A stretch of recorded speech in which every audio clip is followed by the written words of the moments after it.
The left is way better at using history as a way to advance their political goals than the right is. And the main reason for this is because the left actually has a framework through which to interpret history. And many people on the left don't even realize this. The framework that pretty much the entirety of the left uses to interpret history is a framework that Karl Marx developed after reading the German philosopher Friedrich Hegel.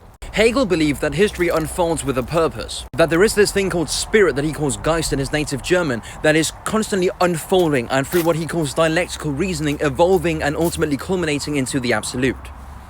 Karl Marx takes this and in his own words flips it on its head and says that no, spirit does not affect the material conditions of history. The material conditions of history affect the spirit. This is how Marxists later developed what's known as the Hegelian dialectic.